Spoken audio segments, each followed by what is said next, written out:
My ex jumped in front of my car and cried that she was a hit-and-run victim to get money from me. I replied, "I'll help." Then I sent her insurance the police report of her DUI arrest from that night. She was left frantically calling, panicking that she was now being investigated for fraud. I'm a 32-year-old guy. I work a pretty standard 9-to-5 desk job in data analysis. It's not glamorous, but it's stable. I like things to be logical, to have order. Maybe that's why my relationship with my ex, Heather, 30, was always destined to implode.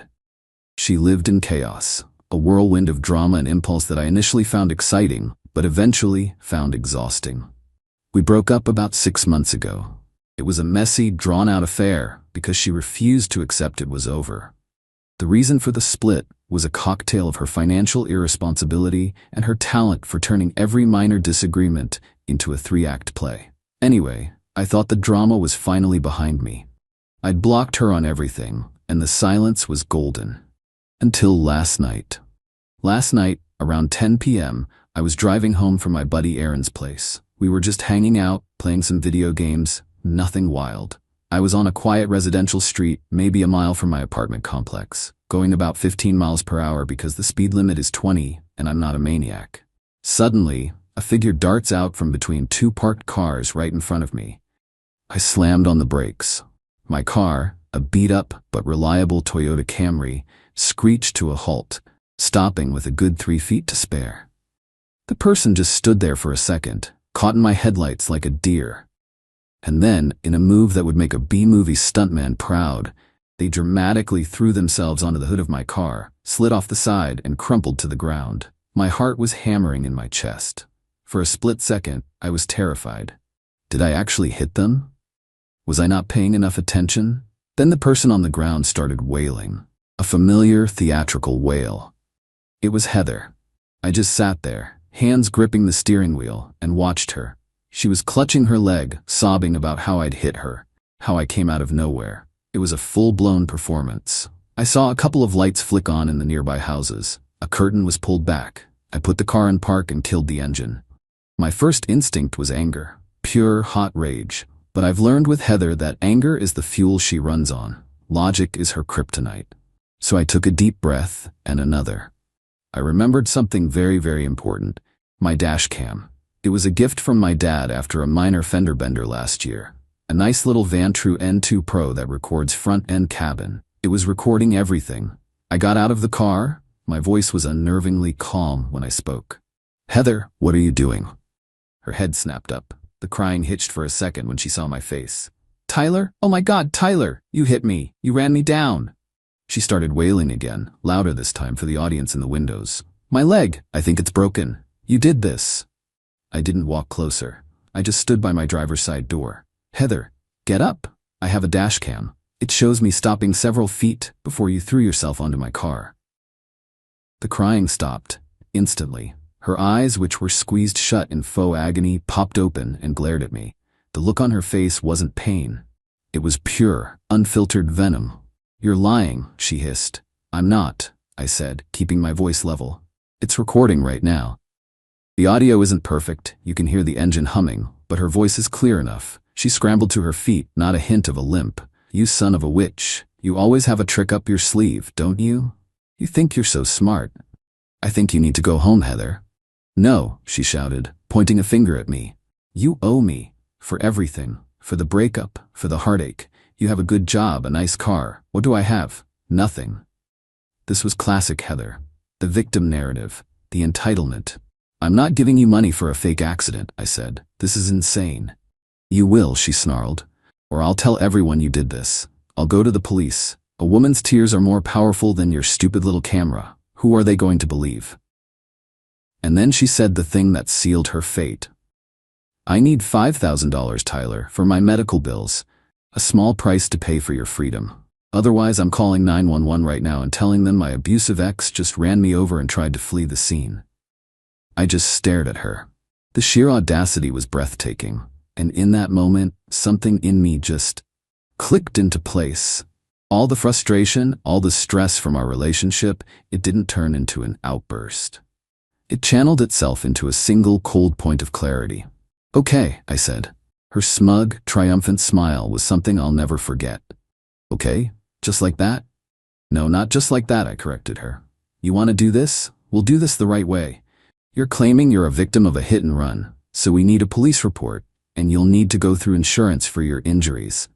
You say you need help. I'll help. Her smile faltered. What? No, no cops, no insurance. Just give me the money. It's easier. No, I said. If I'm paying for an injury, I'm doing it by the book. It protects both of us. Let's call the police right now and get this sorted out. I pulled out my phone. The panic in her eyes was immediate and real. No, don't, Tyler, wait. Why not, Heather? If I hit you, this is the proper procedure. She started backing away, the bravado crumbling. I have to go. Where are you going? I asked, a little too innocently. The hospital is the other way. She just turned and half walked, half ran down the street and disappeared around the corner. I stood there for a minute, the adrenaline slowly draining away, leaving me feeling shaky and hollow. I saved the dashcam footage immediately. I went home, locked my doors, and couldn't sleep all night. I feel like I'm on the edge of a cliff. I did the right thing by not giving in, right? But I also feel like I just poked a hornet's nest with a very short stick. Update 1. It's been a long 3 weeks, and for anyone who thought Heather would just let this go, you were right to be cynical. The silence was deafening, and it turns out that was just the sound of her plotting. First, thank you for the advice on my original post. I took 2 main suggestions to heart. I got a lawyer, and I refused to engage with her at all. The lawyer, a guy named Mr. Davies that I got through my EAP, was calm and professional. He had me write down everything that happened, and he took a copy of the dashcam footage. His primary advice was, sit tight, don't talk to her. Let her make the next move. People like this often hang themselves with their own rope. The social media campaign began about a week after the incident. Vague, dramatic posts about surviving hidden abuse and cowards who run from their actions. It was annoying, but Mr. Davies told me to just screenshot everything and otherwise ignore it. The next move came last week. A thick envelope arrived by certified mail. It was from a local personal injury law firm, informing me that they were representing Heather in the matter of her vehicular assault. The letter was full of jargon about grievous physical and emotional injuries, loss of wages, and ongoing trauma. They requested my insurance information and a response within 10 business days to begin settlement negotiations. The package included a copy of a police report she'd filed 2 days after the incident. Her story was a work of fiction. I saw her walking, swerved my car at her, struck her, then yelled threats at her before speeding away. She claimed she was too disoriented to call for help, and a kind stranger drove her home. My stomach churned reading it.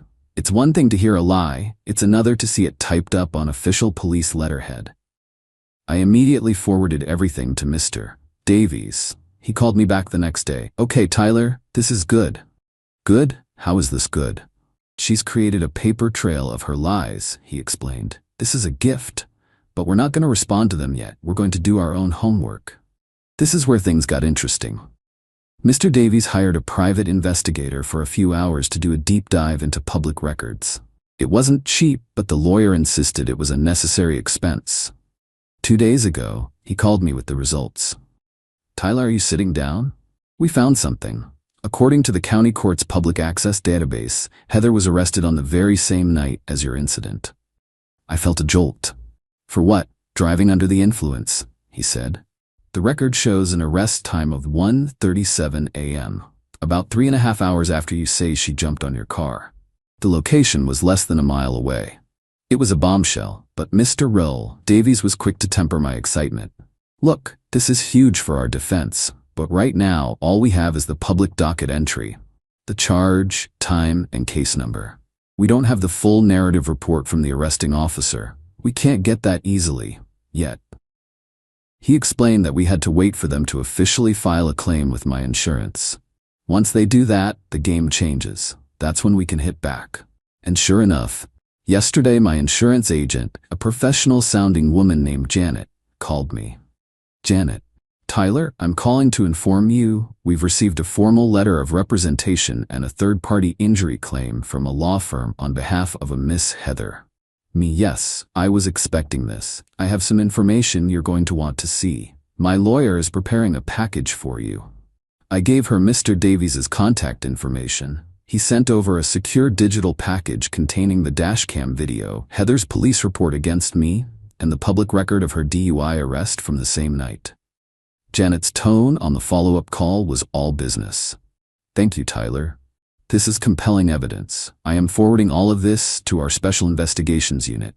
Please do not speak with her or her representatives. We will handle all communication from this point forward. You've done everything right. So now we wait. It's not the instant checkmate I was hoping for. It feels like a slow-motion chess game. They've made their move. We've made ours. But her DUI arrest is the hidden piece on the board, and they have no idea we know about it. Update 2. It's been 2 long, quiet months since my last update. That old saying about the wheels of justice turn slowly is no joke.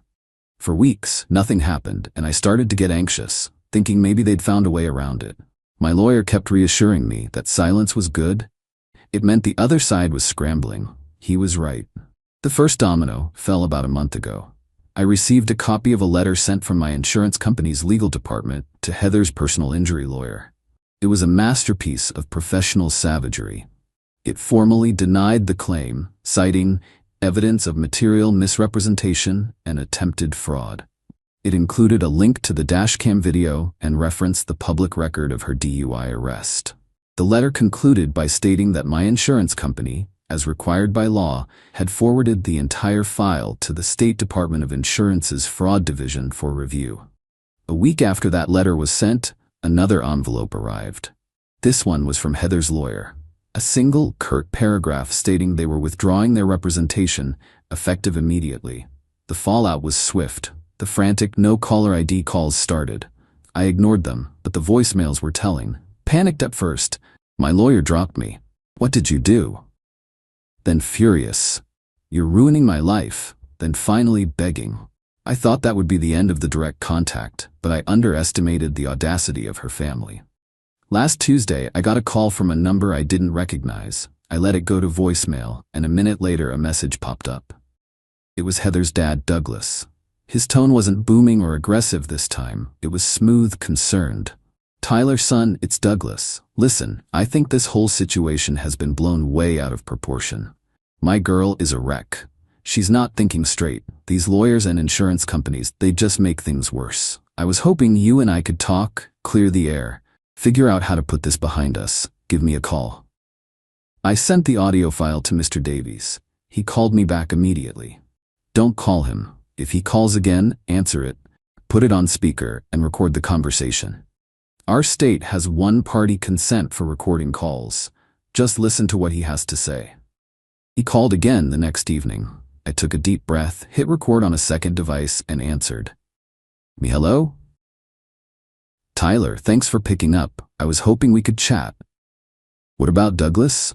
About Heather. Look, she made a mistake. She was scared after the incident.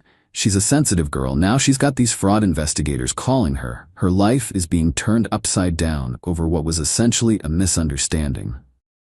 She tried to extort me for $5,000 and then filed a false police report, Douglas. That's more than a misunderstanding. Okay. Language aside, he said, his voice dropping. Let's be practical. There's no reason for this to go any further. It's bad for her, and it's a headache for you. What would it take to resolve this? You tell the insurance folks it was all a big mix-up. That your camera angle was weird, whatever. I know this has been an inconvenience for you. I'm happy to compensate you for your trouble. Make it worth your while to just let this go. My lawyer had prepped me for this. Let me be clear, Douglas. Are you suggesting that you want to give me money in exchange for me retracting my statement and concealing evidence from my insurance provider and state investigators? The line went dead silent. The folksy, concerned dad act evaporated. Douglas, voice now cold and hard, you're a real piece of work. Me, is that a no? He hung up. I sent the recording to Mr. Davies, who was ecstatic. This was the nail in the coffin. It showed a pattern of behavior, an attempt to cover up the initial crime with another crime. The final piece of mail for this update arrived yesterday. It was a certified letter from the State Insurance Fraud Division. It was a formal notice that an official criminal investigation against Heather was underway for felony insurance fraud and filing a false police report. They mentioned that a prosecutor from the DA's office had been assigned the case. It thanked me for my cooperation. It's out of my hands now. I didn't have to be a hero or a schemer. I just had to be patient, organized, and let them impale themselves on their own greed and lies. The waiting was stressful, but the result is a kind of quiet, grim satisfaction. Final update. It's been nearly a year since the incident with Heather. The last 10 months have been a slow, grinding education in the legal system. There were no more dramatic phone calls or confrontations. The matter had moved entirely into the impersonal world of court filings and legal procedure, a world where Heather's drama and Douglas's bluster were useless. I'm writing this final update because the last piece of the puzzle fell into place last week, and I feel like I can finally close this chapter. 1. The legal process and discovery. After the state opened its investigation, things got very real for Heather. The district attorney's office formally subpoenaed the full narrative police report for her DUI arrest. Mr. Davies got a copy through the discovery process. It was even better than we hoped. The arresting officer noted she was highly emotional and incoherent, and that she had claimed she'd just had a terrible fight with her ex-boyfriend. No mention of being hit by a car. No sign of a leg injury. It directly contradicted the report she filed against me less than 36 hours later. The criminal case. The DA filed 2 charges against Heather, 1 count of felony insurance fraud and 1 count of filing a false police report, a misdemeanor. They offered her a plea deal early on, plead guilty to the misdemeanor and a lesser felony, get probation. Guided by her father, she rejected it, insisting she was the victim. The case went to a bench trial, judge no jury, about 4 months ago. It was surreal. I testified for less than an hour. The prosecutor played the dashcam video, the recording of Douglas's phone call, and presented the 2 conflicting police reports. Heather's defense was that she had PTSD from our relationship and had a false memory of the event. The judge was visibly unimpressed. The verdict was swift, guilty on all charges. 3. The sentencing. Her sentencing was last month. The judge spoke at length about the seriousness of filing false reports and attempting to defraud a system that relies on good faith. He noted that her actions could have had devastating consequences for an innocent person. The final consequences for Heather: 2 years of supervised probation, a $5,000 fine, the exact amount she tried to get from me, 400 hours of community service, which the judge suggested be at a center for actual trauma victims, court-ordered restitution to my insurance company for their investigative and legal costs, totaling $8,450, a permanent felony conviction on her record. She apparently broke down sobbing when the sentence was read. I wasn't there, but Aaron heard about it from a mutual acquaintance. 4. The fallout. That felony conviction is a life-altering consequence. The same acquaintance told Aaron that Heather lost her job in marketing about a month after the conviction, as it showed up on a routine background check. Her father, Douglas, faced no legal trouble for his bribe attempt. Mr. Davies advised that pressing it would be complicated and unnecessary. The recording had served its purpose in demonstrating her family's pattern of behavior to the prosecutor.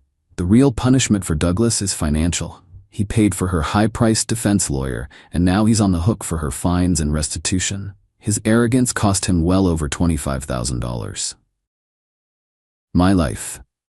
The stress of the past year was immense. There were long periods of anxious waiting and moments where I worried I'd done the wrong thing by escalating it.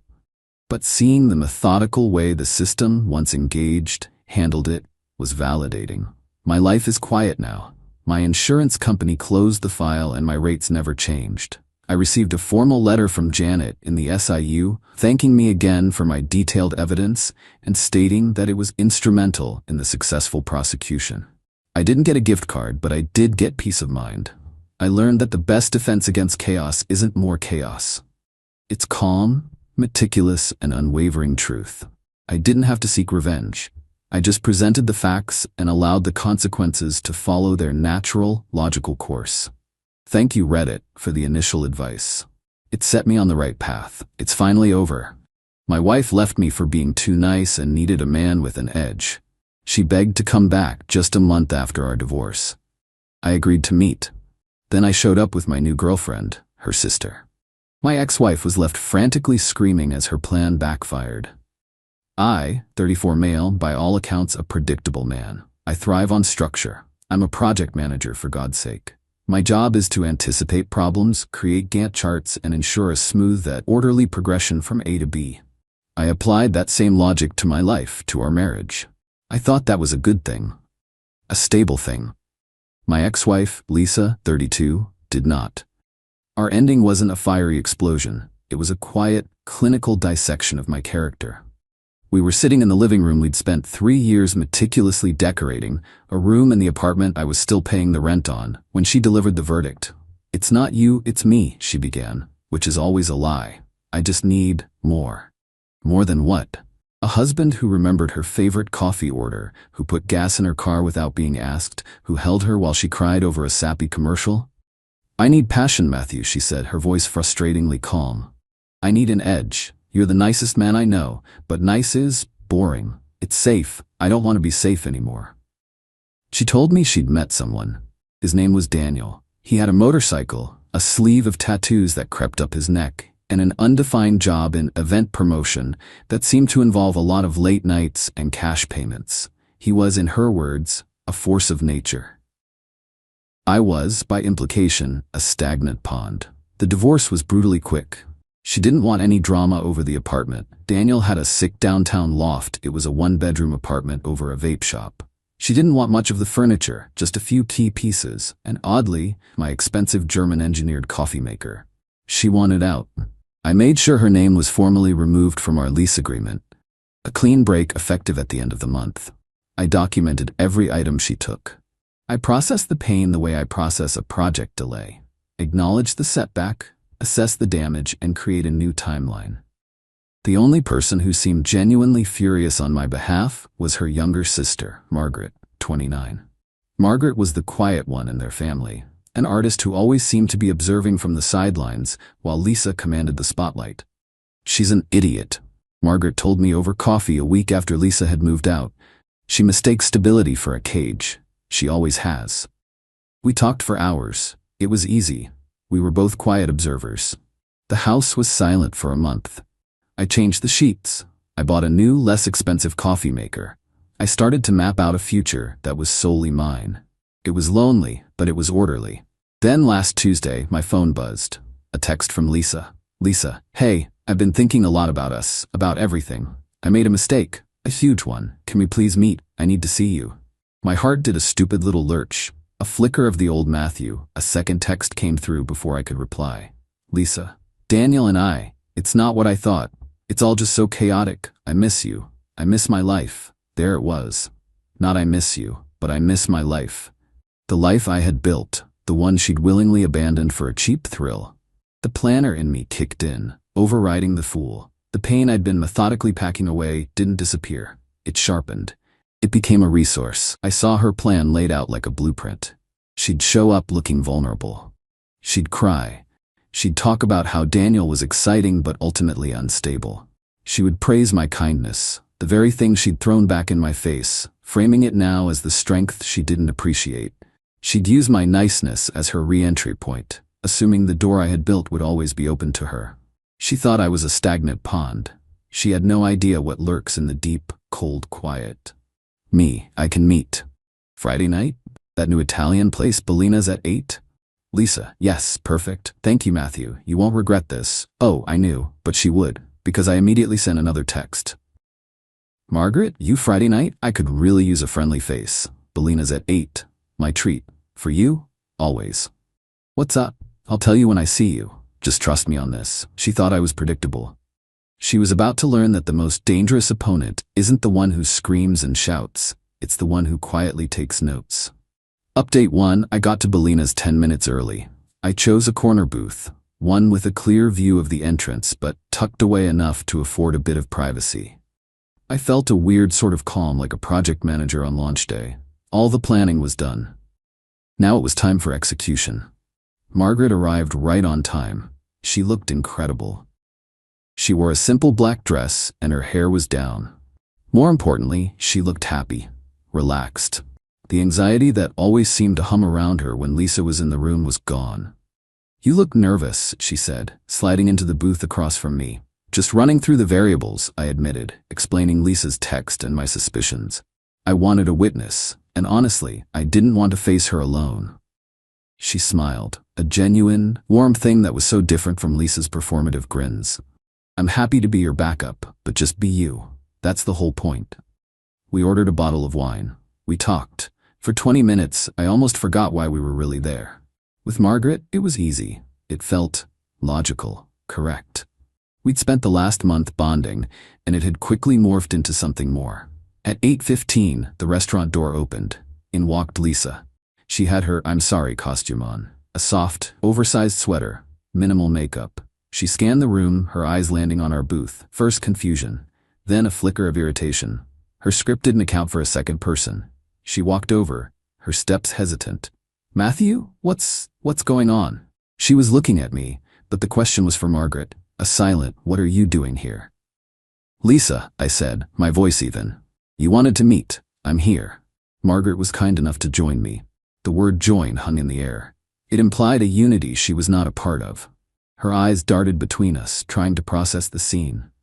"You brought my sister?" she asked, incredulous. "As a chaperone?" "Something like that," I said. This was the moment Lisa's plan began to falter. She tried to recover, to regain control of the narrative. "Look, Matthew, can we talk privately? This is important." "No," I said simply. "Margaret and I have been spending a lot of time together since you left. She's been a huge support. I'm not asking her to leave." "You did this to spite me," she accused, pointing a trembling finger at me. "This is a sick game." "No, this is me moving on," I said, my voice cold and precise. "You left. I started seeing Margaret. She makes me happy. If you want to call her my girlfriend, feel free. The term feels right to me." The calculated delivery of the word girlfriend, not as a preordained fact but as a weaponized confirmation of her worst fears, hit her like a physical blow. Her face went through a rapid series of micro-expressions: shock, disbelief, fury, and then, the most telling one, indignation. "Girlfriend?" she sputtered, her voice rising. "Her? You're dating my sister?" "You left me, Lisa," I said again. "I moved on." "Not with her," she hissed, finally turning her glare on Margaret. You snake. You were supposed to be on my side." Margaret didn't flinch. She just took a slow sip of her wine. "I am on my side," she said quietly. "For the first time in my life, and Matthew's. It turns out we have a lot in common." Lisa's composure shattered. "My life," she shrieked, and now heads were turning. "You have my sister. You have my apartment. You have my life." "It was never your life to abandon and pick back up at your convenience," I said. "It was our life, and you ended it. Remember? You needed an edge." Her face was pale, her eyes wide with a frantic, cornered rage. She opened her mouth, then closed it. There was nothing to say. Her script was useless. She let out a choked sob of pure frustration, turned and fled the restaurant. Margaret reached across the table and put her hand on mine. "Well," she said, "I don't think she'll be texting you again tonight." My phone buzzed. I declined the call, silenced it, and put it face down. The project had been executed. Now it was time for the next phase. Update 2. The dinner was just the first domino. When a narcissist's plan fails, they don't retreat. They escalate. The morning after, I woke up to 2 things. A dozen missed calls from Lisa and her mother, and an email from Daniel. The subject: stuff from the house. He claimed I was illegally withholding their property. He listed a floor lamp, 2 bath towels, and his customized Adidas sneakers. He also demanded the return of the full $2,850 security deposit, stating that since Lisa was on the lease, she was entitled to half. They were trying to bleed me dry. This is where my boring nature becomes a superpower. First, the small things. I noticed our shared Spotify and Netflix accounts were still active on new devices. I logged in, clicked sign out of all devices, and changed the passwords. A small, petty act of order. It felt wonderful. Next, I turned to Daniel's email. I didn't respond to him. I responded to Lisa, CCing him. Subject: your possessions. Hi Lisa, per Daniel's email, I've gathered the remaining items you left behind. The lamp and towels are in a box on the porch. Please retrieve them by 5 p.m. tomorrow. Regarding the Adidas sneakers, size 11, white with mud stains, I've included a photo.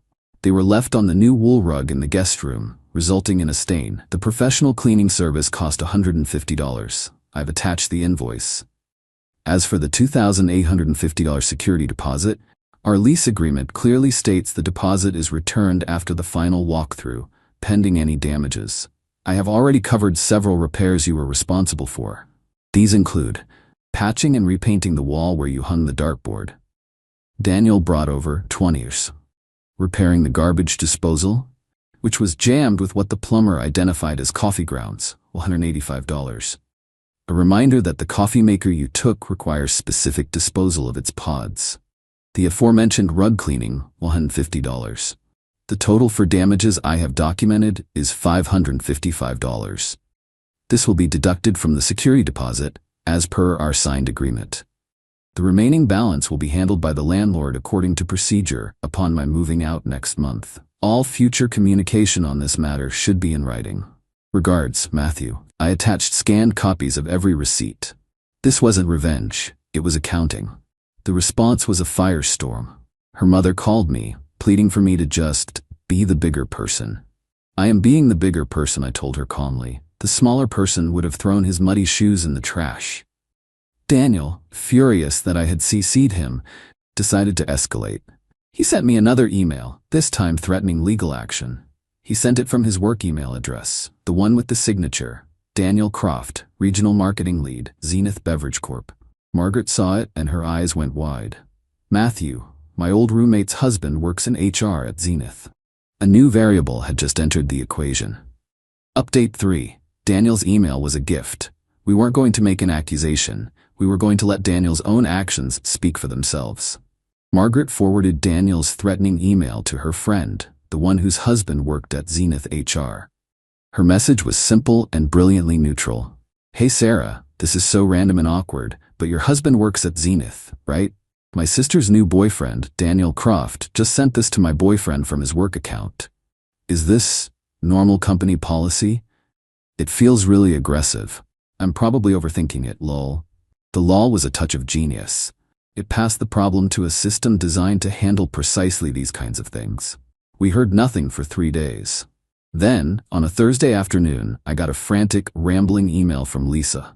This was pure panic. Matthew, what did you do? Daniel just got put on paid administrative leave. He was called into a meeting with HR and legal. They had printouts of his emails to you. They said he violated the company's code of conduct, and now they're investigating his expense reports. He used his company card for our dates. I told him not to. This is your fault. You have to call them and tell them it was a misunderstanding. You have to fix this. The system wasn't just working, it was a well-oiled machine. His own arrogance had exposed him. I took a deep breath and composed my final reply. Subject: Daniel Lisa. I didn't do anything to Daniel. His own choices led to his current situation. I will not be contacting his former employer. This is the last email I will be sending you. Please do not contact me again. I blocked her number and email. That evening, the doorbell rang. It was Lisa and Daniel. I spoke through the intercom. There's nothing left to talk about. You ruined my life, Daniel shouted. The life you have is the one you built, I replied. Now please leave my property. Lisa's sobbing performance began. I watched them retreat on my security camera, then turned off the feed. Margaret came and stood behind me, wrapping her arms around my waist. The project was complete. Final update. It's been 6 months. The silence has been absolute. Margaret eventually learned the full story. Daniel was officially terminated 2 weeks after being put on leave. The investigation into his expenses had unearthed what Zenith called a pattern of flagrant misuse of company funds. He was fired for cause, making him ineligible for severance. He and Lisa were evicted from the vape shop loft shortly after. I did get the final statement on the security deposit. My landlord's final walkthrough was as thorough as I am. The report he sent was a thing of beauty. In addition to my documented $555 in damages, he found more. The final deductions included a broken window seal in the master bedroom, $450, significant scuffing and deep scratches on the hardwood floors in the second bedroom, which Lisa had used as a makeshift gym without a protective mat. The cost to sand and refinish the area was $837. The total deductions came to $1,042. The math was brutal and precise. The total deposit was $2,850. My half was $425. Lisa's half was $425. The total damages exceeded her share, wiping it out completely. The remaining $470 in damages was deducted from my half. The landlord sent me a check for $1,008. I put it in my savings account. It felt like balancing the books on a long, mismanaged project. As for Lisa's family, the dynamics shifted. Her parents, of course, took her in. That's what parents do. But according to Margaret, the atmosphere is glacial. They are no longer her defenders. They are her weary wardens. The calls for me to be the bigger person stopped. Now their quiet conversations with Margaret are about managing Lisa's difficult phase, a tacit acknowledgement that the problem is, and always was, her. She has a roof over her head, but she's lost their respect and validation, a fate worse than being cast out for someone like her. But this story isn't really about them anymore. Margaret and I are solid. Our relationship wasn't forged in revenge, it was revealed by it. We are both planners, both observers. We enjoy the quiet. Last weekend, Margaret moved the last of her art supplies into the spare bedroom, which is now her studio. The wool rug is in there, the professionally clean spot invisible to the naked eye. But I know it's there, a tiny, perfect scar.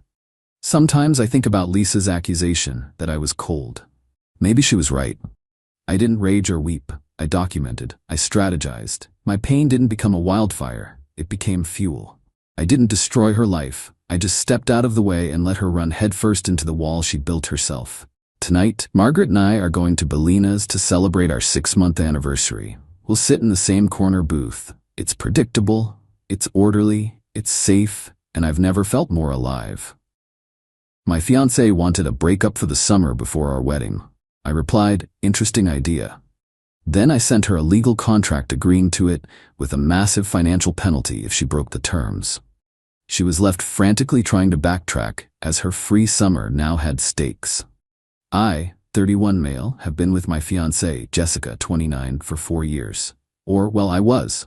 Our wedding was set for September 21st. The venue was booked, a sprawling, rustic barn thing that cost a small fortune. Deposits were paid on everything from the photographer to the ridiculously artisanal donut wall she insisted on. We lived together in a condo that I own. I bought it before I met her, and she contributed a set amount each month for utilities and groceries. To handle the wedding expenses, we opened a dedicated high-yield savings account in my name that we both contributed to. It was simpler for managing vendor payments, which I was handling. I put in $25,000. She, over the last year, had put in $15,000. That was the balance of things. 2 weeks ago, on a Tuesday night, she sat me down on our gray linen sofa, the one she picked out. She had that look on her face, the one that tries to be gentle but is really just bracing for impact.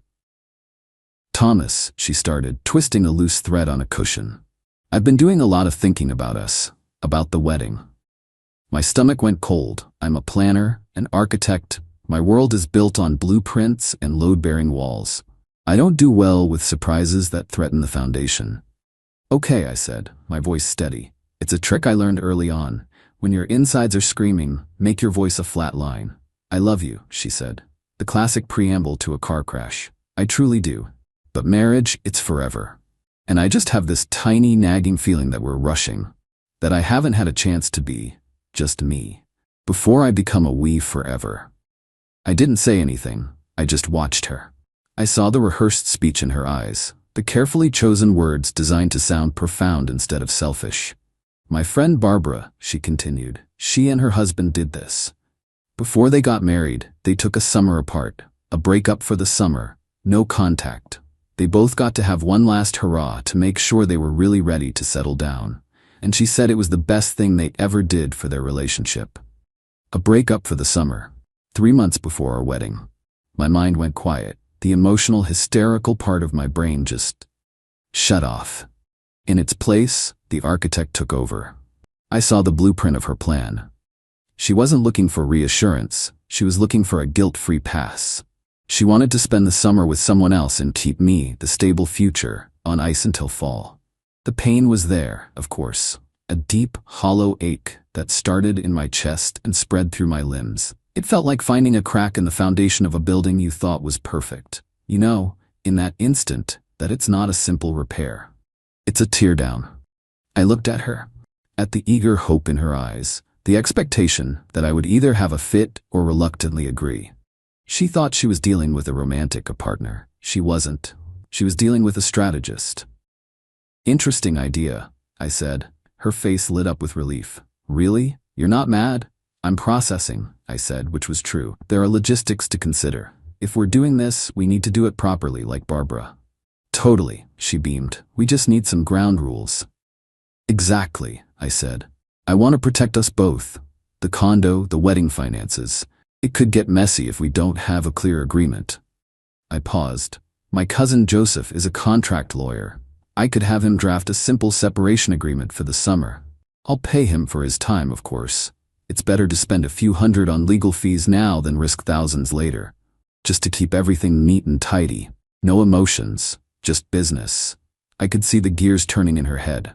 The word lawyer probably scared her, but framing it as protecting us both and business made it seem mature.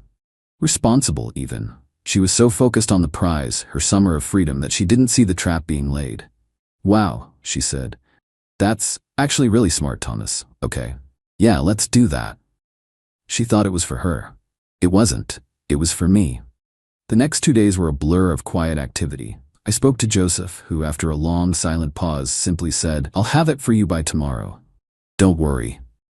I spent hours methodically going through our shared finances, vendor contracts for the wedding, and the condo agreement. Jessica was giddy, already packing a suitcase and talking about staying with her friend Sarah for a bit. The contract Joseph drafted was a work of art, simple, clean, and utterly brutal. It laid out the terms of our summer separation. The agreement would be in effect from June 1st to August 31st. Residency and property. Jessica would vacate my property by 5 p.m. on June 1st, taking all her personal belongings with her. A clause stipulated that any property left behind must be retrieved at her own expense within 30 days of her vacating the premises, following a formal written notice. Communication. No contact of any kind would be initiated by either party, for any reason other than a documented medical emergency of a direct family member. The liquidated damages clause. This was the masterpiece. It stated that our wedding was a joint financial venture. It specified that if Jessica were to breach any key term of the agreement, she would forfeit her entire $15,000 contribution. This sum was defined not as a penalty, but as liquidated damages. A pre-agreed estimate of the significant financial losses, non-refundable deposits, cancellation fees that would be incurred from the immediate and necessary cancellation of the wedding should the separation agreement fail. I presented it to her on Friday night. Here's that agreement. You should read it over. She opened it, her eyes scanning. She laughed. This is so official. Party A and Party B. Joseph is thorough, I said, making coffee. She flipped through it. I saw her eyes glaze over at the legal jargon. She got to the damages clause and paused. $15,000, she said, confused. That's all my savings. It's a liquidated damages clause, Jessica, I said calmly, using the term Joseph taught me. It's not a punishment. It's a pre-calculation of the real financial hit we'd take if this goes wrong and we have to cancel the wedding. Think of all the non-refundable deposits. This way, if one of us breaks the terms, we don't have to fight over who owes what. It's a clean way to cover the costs. It applies to both of us, but since the funds are in my account to pay the vendors, it has to be worded this way. It was the perfect explanation. It sounded fair. It sounded like it was for her benefit, too. She bit her lip, then shrugged. Okay, I guess that makes sense. It's not like either of us is going to break it anyway. She signed it. 2 copies. She didn't get a lawyer to look at it. She was in too much of a hurry for her summer. She moved her stuff out that Saturday. I watched her carry boxes to her car, a pit in my stomach. When the last one was loaded, she gave me a quick, awkward hug. I'll see you in September, she said, her voice bright. This is going to be so good for us. You'll see. I just nodded. Be safe, Jessica. I watched her drive away. Then I went inside the silent condo. I let myself feel it then. The full weight of the betrayal. I didn't shout. I didn't break anything. I just sat on the floor of our half-empty bedroom and let the silence wash over me. Then I stood up, went to my laptop, and changed the code on the electronic front door lock. The trap was set. All I had to do was wait. Update 1. It's been 23 days since Jessica left. The first week was hell. Every creak of the condo sounded like her. I kept thinking I saw her out of the corner of my eye. It's a phantom limb, a future you thought you had. I did what any sane, heartbroken person would do. I deep-cleaned the entire condo, rearranged the furniture, and created a meticulous spreadsheet of wedding vendors and cancellation clauses. It's what I know. Structure. Order. I didn't have to wait long for confirmation of my suspicions. Jessica isn't exactly a master of subterfuge. Her social media, which I had the foresight to monitor through a mutual friend's account, became a highlight reel of her eat, pray, love summer. Except it was more like drink, post, tag, and she was tagging someone new. A guy named Richard.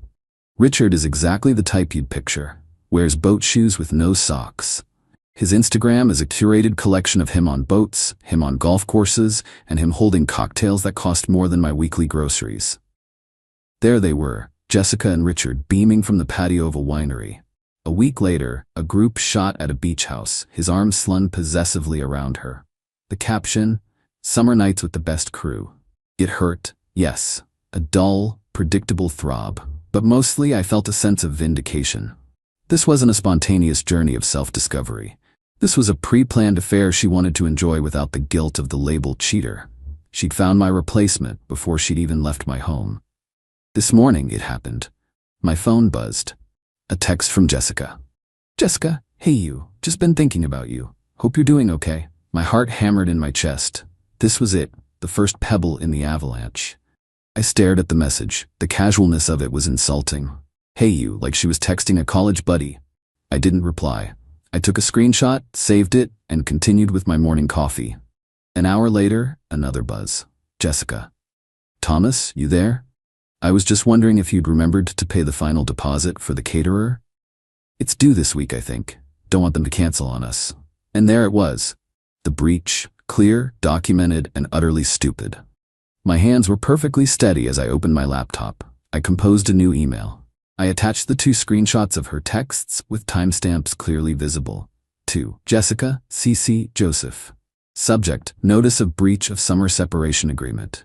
Jessica, this email serves as formal notification that you have breached the terms of our legally binding summer separation agreement dated May 30th. As per Clause 3, communication, no contact was to be initiated by either party. Today, at 9:15 a.m. and 10:22 a.m., you initiated contact via text message for a non-emergency reason. See attached screenshots. As per Clause 4, Liquidated Damages Clause, this breach results in the immediate forfeiture of your entire $15,000 contribution. These funds will now be used to cover the cancellation fees for all wedding-related vendors and contracts, as outlined in the agreement. Please consider this notice that the wedding planned for September 21st is officially canceled. I will handle all communications with the vendors. Do not contact me further. Any future communication must go through my legal counsel, Joseph, who is CC'd on this email. Sincerely, Thomas. I hit send. The silence that followed lasted for exactly 11 minutes. Then my phone started vibrating so hard it nearly fell off the table. I silenced it. It rang again. And again. The text started pouring in. I blocked her number. I feel calm. The ache is still there, but it's the clean pain of a necessary surgery, not the festering rot of betrayal. She wanted a summer without consequences. I just handed her the bill. Update 2. It's late July. The heat is oppressive, but my condo is cool and quiet. Life has taken on a new rhythm. I've canceled every vendor. Most were surprisingly understanding. The forfeited $15 from Jessica covered every single cancellation fee and non-refundable deposit almost to the dollar. I'm not out of pocket. I thought the email and the financial hit would be the end of it. I was wrong. It seems Jessica and Richard's summer fling has hit its first major obstacle, reality. Last Saturday, my doorbell rang, a hard, insistent knocking on my actual door. I checked the camera on my phone. It was Jessica, and right behind her, looking smug and angry, was Richard. I let them stand there for a full minute while I considered my options. Then I answered the door, opening it only a few inches, the chain still on. "Jessica," I said, my voice neutral. "We need to talk," she said, trying to push the door open. The chain held. "No, we don't," I replied. "All communication goes through Joseph. You know this." Richard stepped forward. "Dude, cut the crap. You're being a psycho about this. It's her money." "It's nice to meet you," I said, looking directly at him. "I'm the guy whose fiancée left him to spend the summer with you." "And you are?" "This isn't about him," Jessica snapped. "This is about you stealing from me. I want my stuff, Thomas. My winter coats, my grandmother's lamp." I was waiting for this. "Your belongings were not stolen, Jessica," I said, my patience a weapon. "They were handled exactly as outlined in the contract you signed. The items you left behind were inventoried and placed in a climate-controlled storage unit." I continued, letting the bureaucratic coldness sink in. "Joseph sent a formal notice via certified mail to your friend Sarah's address, the forwarding address you provided, over a month ago. It contained the full inventory list, the storage unit details, and instructions for retrieval. The contract stipulated you had 30 days to arrange for collection at your own expense. That deadline is this Friday." Her face went from rage to stunned confusion. The lamp wasn't her grandmother's. It was a cheap antique store find. But her winter coats? Those were expensive, and now they were locked away behind a wall of logistics she had to solve. "You put my stuff in storage," she whispered, horrified. "Why wouldn't you just let me come get it?" "Because that would involve you coming here and initiating contact, which would have been a further breach of our agreement," I said simply. "I followed the contract precisely to avoid any further conflict. It's all been handled legally. Now you're trespassing. I'm going to ask you to leave. If you're still here in 60 seconds, I will call the police." Richard scoffed. "You wouldn't." I just held up my phone, the screen already on the dial pad. 50 seconds. The bravado drained from Richard's face. He grabbed Jessica's arm. "Come on, Jessica. He's crazy. Let's go." She looked back at me over her shoulder. The hatred in her eyes was pure. "You'll regret this, Thomas." I closed the door and saved the entire recording from the doorbell camera. Jessica's parents called me later that week. I had Joseph forward them a polite email explaining the situation, complete with a redacted copy of the contract, a summary of events, and a copy of the certified mail receipt for the storage notice. Her mother called back, mortified.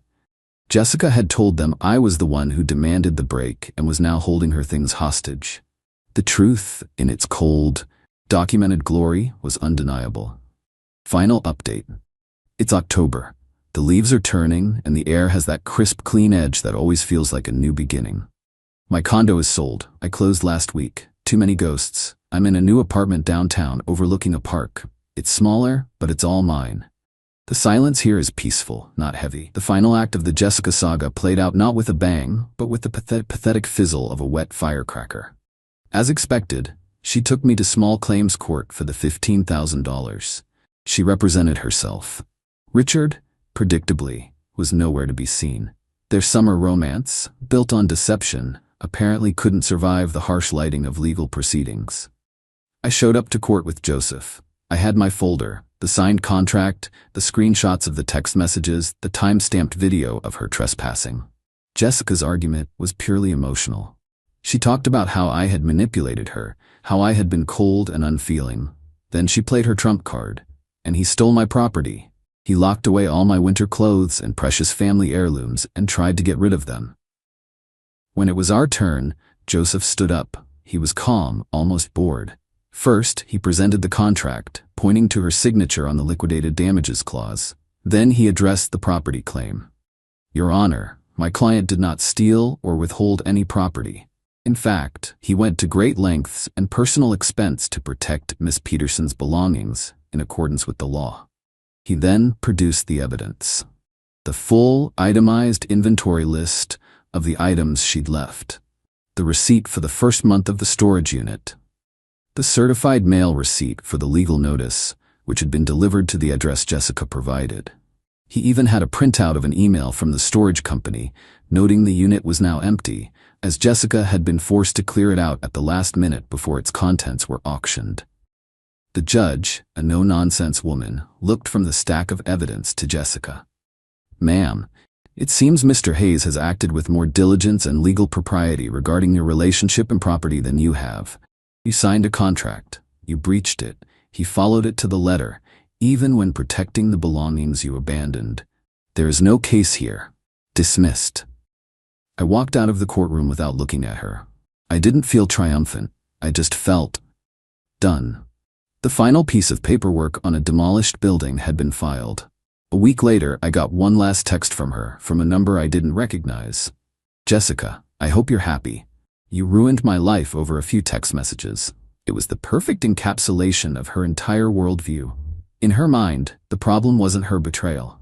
The problem was that I had held her accountable. I didn't reply. I blocked the number and changed the password on my premium Spotify account, which she'd somehow still been using. There is no cinematic ending where the villain learns their lesson. People like Jessica don't learn. They just move on, spinning a new narrative where they are the victim. And that's fine. My revenge wasn't loud or explosive. It was quiet. It was bureaucratic. It was simply the methodical application of consequences. And in the end, that is the most satisfying justice of all. I am at peace. I am moving forward. My girlfriend said, I need a no-contact break to find myself. I replied, I support your journey. Then I found her dating profile, moved all her belongings into storage, and changed the locks. She was left frantically banging on my door when she returned. I, 32 male, am or was a planner. I planned my finances, my career, my vacations. I thought I had planned my life. The centerpiece of that plan was Alexis, 30. We'd been together for 4 years, living together for 3 in an apartment that is, thankfully, solely in my name. 2 weeks ago, she sat me down on our gray linen sofa, the one we supposedly picked out together, though I remember her texting through most of the showroom visit. Logan, she started, her voice doing that soft, serious thing it does when she's about to ask for something she knows is unreasonable. I feel lost. Like I don't know who I am outside of us. I waited. I'm good at waiting. It's in the quiet moments that people reveal themselves. I need a break, she said, looking at a spot on the wall just past my ear. A real break. No contact. I need to go stay with my friend Gabriella for a few weeks, maybe a month, and just find myself. For my own good. For our own good, in the long run. The pain was a sharp, cold thing in my chest. A physical presence. But I've always believed that hysterics are for amateurs. My face, I'm told, is very good at being still. Okay, I said. The single word felt like swallowing glass. If that's what you need, I support your journey. She seemed almost disappointed by my lack of drama. A small, confused frown flickered across her face before she replaced it with a look of solemn gratitude.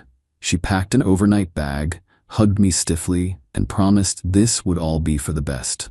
For the first few days, the silence in the apartment was deafening. I found myself tracing the indent her body had left on her side of the bed. I'd pick up her favorite mug, the one with the chipped rim she refused to throw away, and just hold it. This was the vulnerable part. The part where the strategist in me was still asleep, and the man who was in love was bleeding out. Then came the email. It was from our mutual friend, Randy. The subject line was just a single question mark. Inside was a screenshot. No text, just the image. It was a dating profile. Alexis's picture, taken last month on our trip to the coast, smiled out at me. The name was hers, the age was hers, and the bio was a masterpiece of fiction. Newly single and rediscovering my wild side, tired of predictable nights in and ready for some spontaneous adventures. Let's get into some trouble. Newly single, not on a break, not finding herself. She was auditioning my replacement. The hurt didn't turn into rage. It crystallized. It became cold, clear, and very, very sharp.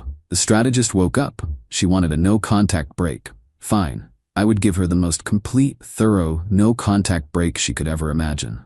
She needed to find herself.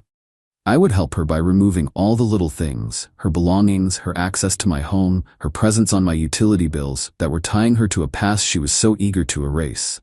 My plan wasn't born of passion. It was an exercise in logistics. Saturday, 9 a.m., I started my research. I spent an hour calling various moving companies. The first 3 couldn't possibly do a full pack and move on a Sunday with such short notice. The 4th, a larger national chain, said they could, but it would involve a hefty weekend emergency fee. I didn't hesitate. Book it, I said, the extra cost feeling like a worthy investment in my own peace of mind. Saturday, 11:30 a.m., I began documenting. I took photos of every room from every angle, capturing every single item of hers. Her clothes spilling out of the closet, her expensive lotions colonizing the bathroom counter, her half-finished novels on the nightstand. I wasn't just packing, I was creating a meticulous inventory. Evidence.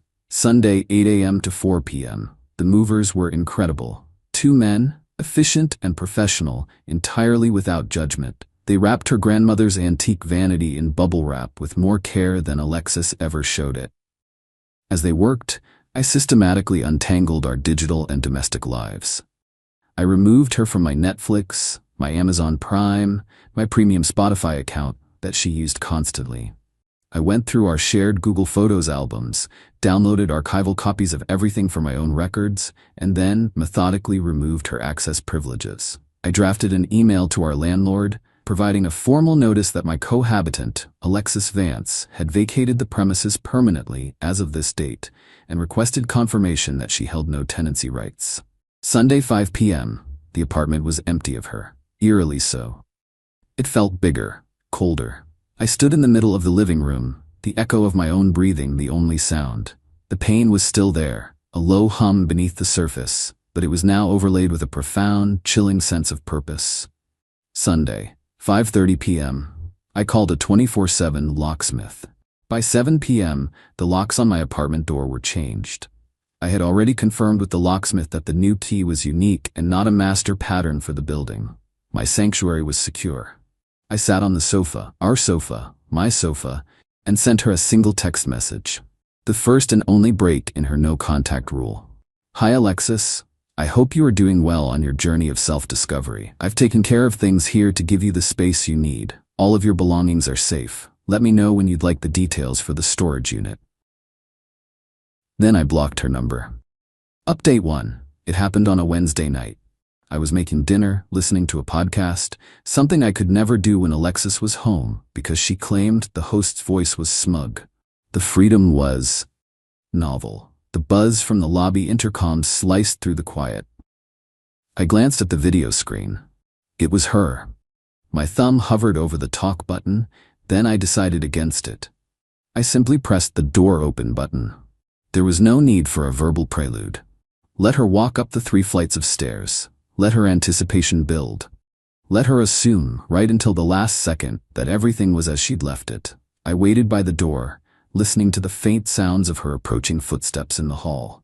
Then came the sound. A key scraping uselessly against the new lock, a frustrated jiggle. A pause filled with disbelief. Bam, bam, bam. The sound wasn't frantic at first, it was indignant. The sound of someone who believes a door has a personal obligation to open for them. Logan, what the hell? Open the door. I took a breath, looked through the peephole. It was her, face a mask of thunderous confusion. And she wasn't alone. Standing a few feet behind her, trying to look casual but failing spectacularly, was a guy.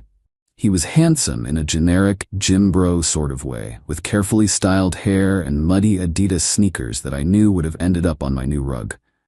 This must be the spontaneous adventure. I opened the door, but only by the length of the security chain. What is this? Why did you change the locks? She demanded. I told you I took care of things, I said, my voice even. You wanted no contact. I facilitated that. By locking me out of my own home? She screeched, the word my doing a lot of heavy lifting. The guy behind her, let's call him Vincent, took a step forward, puffing out his chest.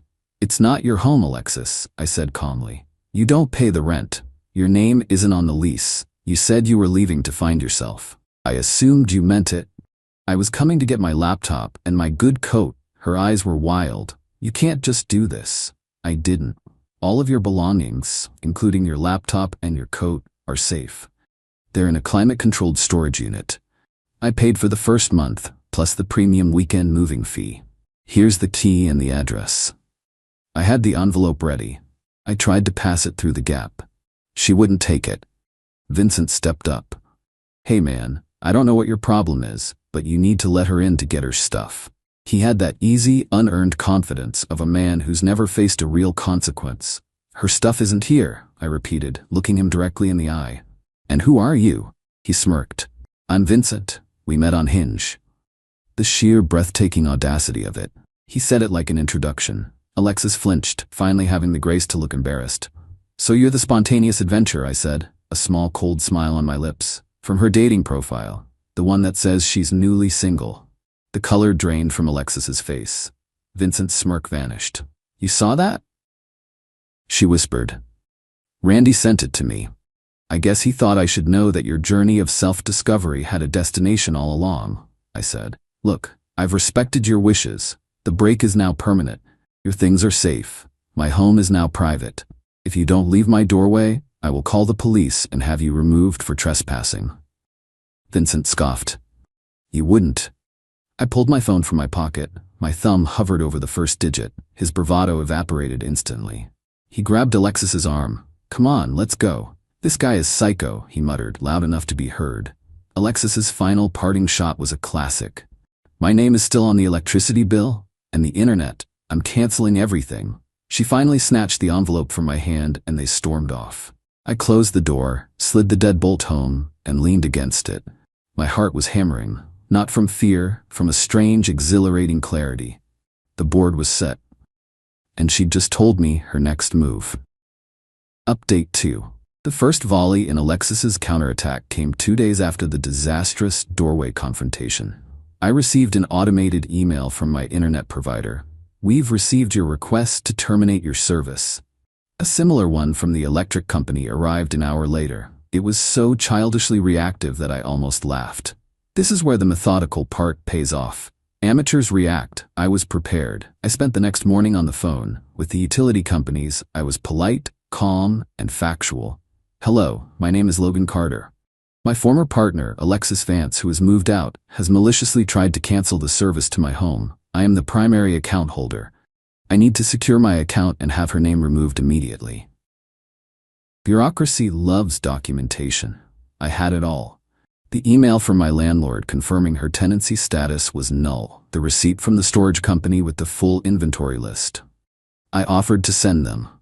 Both companies were surprisingly helpful. They added security passwords to my accounts, formally removed her name, and flagged the account for fraudulent activity. By lunchtime, her one piece of leverage was gone. The next front was social.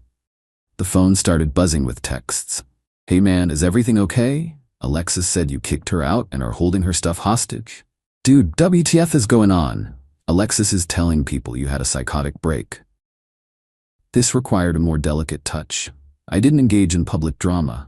Instead, I crafted a single, factual narrative and sent it to each person who reached out. I even called a couple of the closer friends like Randy to walk them through it. Hey, thanks for reaching out. It's a tough situation. Alexis told me she needed a no-contact break to find herself. I tried to be supportive, but then I was shown her dating profile where she described herself as newly single. It was clear the relationship was over for her. Since she established a no-contact rule, I respected it by having her belongings professionally moved into a storage unit. I gave her the key and address when she showed up at my door with her new boyfriend. I wish her the best, but I need to move on. I didn't need to add venom. The facts were damning enough. Her story, a hysterical tale of me going crazy, started to look thin and desperate in comparison. The tide of opinion, among those who mattered, turned quickly and quietly. The vulnerability still hit me unexpectedly. One evening, I was loading the dishwasher and found myself arranging the glasses on the top rack. I paused, realizing I was automatically leaving a gap on the right side, the spot where her ridiculously large, oddly shaped mugs used to go. The muscle memory of our shared life was still there, even after I had methodically packed away every physical trace of her. It was a hollow ache, a reminder that erasing a person from your home is much easier than erasing them from your habits. An amputation. You know you have to do it, but you still feel the ghost of the limb. That moment of weakness was interrupted by an email. It was from Alexis. The tone had shifted from screeching to a kind of legalistic entitlement. Subject: formal demand for financial reimbursement. Logan, since you have illegally evicted me, I am formally requesting a payment of $4,350. This includes $2,850 for my half of the security deposit, $1,500 for my contributions to the furniture, sofa, bed frame, dining table. If I do not receive this payment within 10 business days, I will be forced to pursue legal action. Regards, Alexis Vance. I read the email twice. The sheer, glorious, unadulterated entitlement. She was threatening to take me to court over a security deposit I didn't even possess. The ignorance was breathtaking. I could have simply replied that the deposit is held by the landlord and is only returnable by them upon termination of the lease. But that would have been too simple. It would have ended the game. She wanted to escalate things with baseless legal threats? Fine. I would build a case so airtight it would suffocate her. I opened a new folder on my computer. I labeled it The Reckoning. Then, I started a spreadsheet. Final update. The past month has been a masterclass in watching someone self-destruct. My response to Alexis's financial demand was the catalyst. The spreadsheet was my masterpiece. It was a thing of beauty, cold, logical, and utterly irrefutable. Column A, item claim from Alexis. Column B, amount requested. Column C, Alexis's actual contribution with documentation notes. Column D, my counterclaim expense. I logged her demands. The $2,850 security deposit, her contribution $0, proven by my bank statement showing the wire transfer to the landlord from my account only. The $1,500 for furniture, her contribution $0, proven by credit card statements in my name dated before she moved in. Then I started adding my own line items to column D. Emergency weekend moving service, $750 premium packing service fee, $250 emergency locksmith service, $220. First month storage unit rental, $180. Repair to hardwood floor, scratches from her vanity, which I'd had quoted, $400. Unpaid half of last month's utility bills, $85. Cost to replace my noise-canceling headphones, her cat chewed up, which she swore she'd replace, $350. The final tally was clarifying. After nullifying her baseless claims and tallying my documented expenses, she owed me $2,035. I converted the spreadsheet to a PDF. I attached scans of every receipt, every bank statement, every invoice. Then I replied to her email. Subject formal demand for financial reimbursement. Alexis, thank you for your email. Please find attached a detailed spreadsheet outlining the financial realities of our cohabitation and its dissolution. All figures are supported by the attached documentation. As you can see, your financial claims are without merit. Furthermore, you have several outstanding liabilities totaling $2,235. A note on the security deposit. As per standard rental law, this is held by the landlord and is only disbursed by them upon the termination of my lease. Your name is not on said lease. I have no desire to pursue you for the money you owe me. I will consider the debt settled in exchange for your agreement to cease all contact. Should you choose to proceed with legal action, please be advised that I will be filing a countersuit for the full amount owed. I am confident in my documentation. Regards, Logan. The silence from her end was absolute. No reply. No small claims filing. The war of attrition was won on that front. But a new front had opened at work. I discovered Vincent, the hinge date, worked in the sales department of my company. He started making my life subtly difficult, accidentally leaving me off important email chains, making snide comments by the coffee machine. The escalation came when he tried to get me pulled off a major project by telling our shared director that I was unstable and distracted due to my messy breakup. He underestimated me. He didn't realize he was dealing with a strategist. I didn't confront him. I just documented. I requested a private meeting with my manager and an HR representative. I walked in with a folder. I'm in a difficult situation, I began calmly. A personal matter has been brought into the workplace by another employee, and it is now constituting harassment. I laid it all out. The timeline of my breakup, Vincent's presence at my apartment, and the subsequent pattern of behavior at work. I presented my evidence. The email chains showing my deliberate exclusion with timestamps, a log of his comments with date, time, and witnesses. I explained that his attempt to paint me as unstable to our director was a malicious fabrication designed to harm my professional standing, stemming directly from a domestic conflict he had inserted himself into. The HR rep, a woman named Judith, with sharp eyes, listened without interruption. She took my folder and assured me the company had a zero-tolerance policy for harassment and would investigate fully. The investigation was swift. They interviewed the colleagues I had listed as witnesses who confirmed Vincent's comments. They pulled email server logs, which proved my exclusion from project communications was deliberate. They interviewed my manager, who vouched for my consistent high performance. Their most damning evidence, however, came from Vincent himself. When questioned by HR, he apparently became defensive and arrogant, admitting he thought I was getting what I deserved and that he was just looking out for the company. His admission that his actions were retaliatory sealed his fate. He was fired less than a week later for gross misconduct, creating a hostile work environment and retaliation. Losing his job, according to Randy, sent the whirlwind romance into a tailspin. Suddenly, the spontaneous adventure had bills to pay and no income. The burden fell entirely on Alexis. I hear they're living in a cramped apartment out in the suburbs. The kind of predictable life she was so desperate to escape. She tried one last, desperate social volley. A rambling social media post about her narcissistic, controlling ex, who threw her out and got her new partner fired. It was too late. The narrative was set. The people who knew us saw her post for what it was.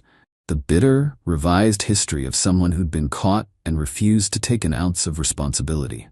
She never claimed her things. After the second month went unpaid, I got a notice. I could have let it all be auctioned off. But that felt messy.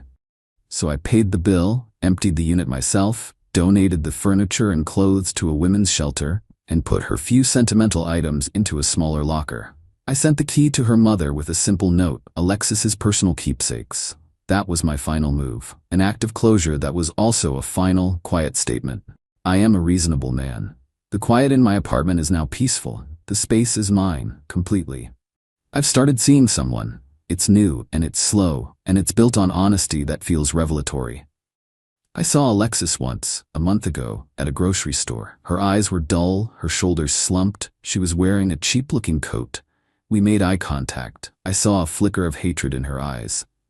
No remorse, just bitter, impotent blame. And in that moment, I felt nothing but a profound sense of relief.